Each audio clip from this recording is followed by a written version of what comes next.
Нова ракетна атака на окупантів у Криму. Росіяни запевняють, що змогли знищити 7 крилатих ракет Storm Shadow чи Скальп на підльоті. Уламки нібито впали на безлюдній частині Арабатської стрілки. У Севастополі та Керчі миттєво підняли димові завіси та перекрили рух. Густий дим над Керченським мостом зафіксували з цивільного судна, що стояло на рейді у протоці. Грає до сих пор диктор, не знаю, псевдолевитан какой-то. Говорит, что-то там. Опачки. ПВО. Щойно кадри розлетілися мережею, окупаційні силовики кинулися на пошуки оператора. За кілька годин такого собі Рашида Агалієва схопили та змусили вибачатися. Мовляв, знімав не відбиття атаки, а планові навчання. На даний момент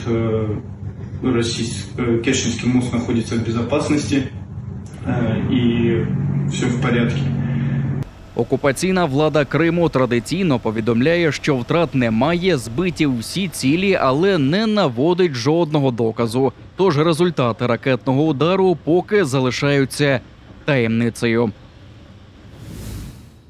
Гауляйтерка з Ялти вчила самоврядуванню на міжнародному форумі в Туреччині. Яніна Павленко змогла виступити на засіданні Всесвітньої ради Організації Об'єднані міста та місцеві влади в місті Кон'є. Це міжнародна організація, що об'єднує представників 140 країн і має представляти міста та їх жителів і оберігати місцеве самоврядування. Натомість вони прийняли до свого складу окуповану Ялту, ба більше дали трибуну для безперешкодної пропаганди русского мира.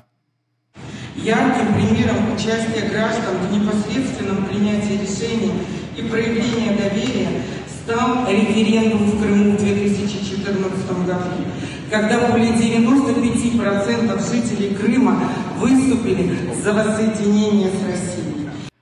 Запрошення гауляйтерки Павленко не дивина. Президент Організації Об'єднані міста та місцеві влади росіянин Ільсур Метшин, мер Казані від правлячої партії «Єдина Росія» та член кадрового резерву російського президента. Знайшовся й інший друг окупаційної влади Криму – просто посеред 15-мільйонного Стамбула. Особисту екскурсію Яніні Павленко провів голова муніципалітету Бейлік-Дюзю Мехмет Чалик, який обіцяє співпрацювати з окупантами Криму. Гауляйтерка Павленко вже 3 роки очолює окупаційну адміністрацію Ялти, а минулого року вирішила довести вірність режиму і першою запропонувала націоналізувати квартиру президента Зеленського. Однак запитанням залишається те, яким чином колаборантка з окупації змогла потрапити до Туреччини. Нові позиції російської ППО виявили на західному узбережжі Криму. Згідно з супутниковими знімками Planet Lab, опублікованими Радіо Свобода, їх обладнали біля селища Чорноморське. При цьому світлин, на яких було б видно військову техніку, поки немає. Можливо, її привозять лише вночі. Найпівнічніша з 3 нових позицій була побудована 1-2 вересня. Наступна південніше – 8-14, а найпівденніша – 18-22 вересня. Напередодні у Збройних силах підтвердили ураження стратегічної ППО росіян на західному узбережжі Криму, найімовірніше біля Оленівки, що на 15 кілометрів південніше Чорноморського.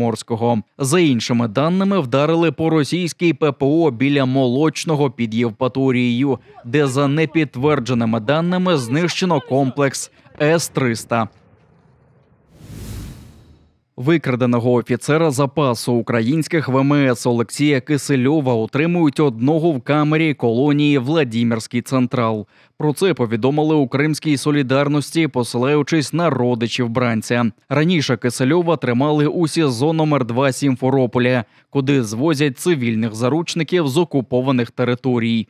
До окупації Криму Олексій Кисельов жив у Севастополі та був капітаном розвідувального корабля українських ВМС Славутич. Згодом переїхав до Генічеська, де допомагав переселенцям з окупованих територій, допоки не розпочалося повномасштабне російське вторгнення. 22 липня минулого року росіяни викрали у Генічеську українського військового пенсіонера та катували струмом. За нібито підтримку батальйону імені Номана Челебіджахана та організацію морської блокади Криму чоловіка засудили до 8,5 років колонії. Усі прохання про медичну допомогу зі зламаними ребрами та хворими суглобами нелюди ігнорують.